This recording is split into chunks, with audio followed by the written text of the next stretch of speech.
আসসালামু আলাইকুম এভরিওয়ান। আমরা হচ্ছে যে গতবার শিখছিলাম হচ্ছে যে লম্বা রয় এবং হচ্ছে যে নুনের শেপ, তাই না? তো হচ্ছে যে আজকে আমরা শিখব কিভাবে হচ্ছে যে নুন অ্যাড করতে হয়।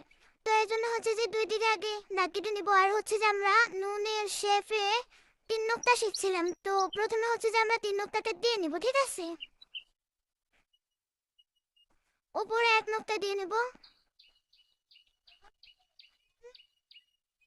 পরে হচ্ছে যে স্কেল দিয়ে দুই দিকে দাগ কেটে নেব, নিচে এবং সাইডে, ঠিক আছে?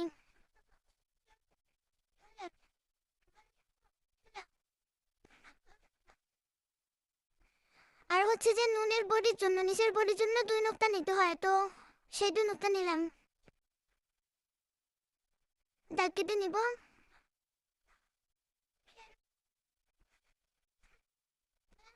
তারপর হচ্ছে যে পেজ ঘুরিয়ে হচ্ছে যে নুনের জন্য ভিতরে হচ্ছে যে পাঁচ নোক্তা নিতে হবে, ঠিক আছে? আমি পেজটা একটু ওইদিকে সরাই ফেলছিলাম, তো এই জন্য হচ্ছে যে ক্যামেরা ওঠেনি যে আমি কয় নোক্তা নিচে, আসলে টোটাল পাঁচ নোক্তা নিতে হবে। তারপর হচ্ছে যে তোমার শেষে হচ্ছে যে দাগ কাটতে হবে,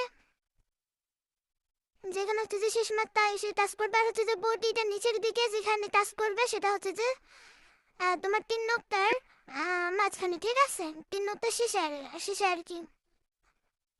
তো প্রথমে হচ্ছে যে আমরা নুনের হচ্ছে যে শেপটা দিয়ে নিব।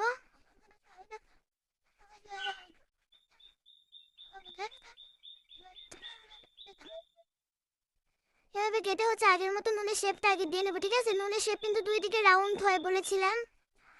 তো তোমরা তো মনে হয় কেউ তেমন একটা প্র্যাকটিস করো নাই, প্র্যাকটিস না করলে কাজগুলো কঠিন লাগবে। আর হচ্ছে যে নুনের গ্যাপ হাফ নোক্তা হয়, উপরের না হাফ নোক্তা না এক নোক্তা হয়, ঠিক আছে?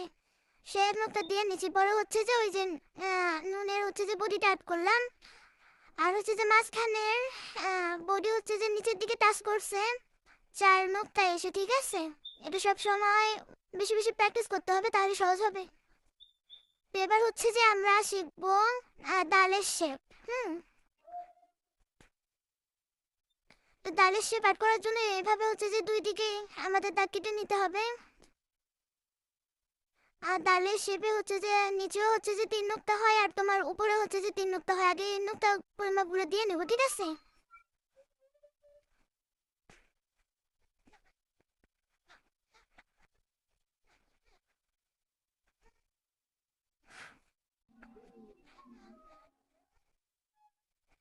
তারপর হচ্ছে যে তোমার দাগ কেটে নেবো।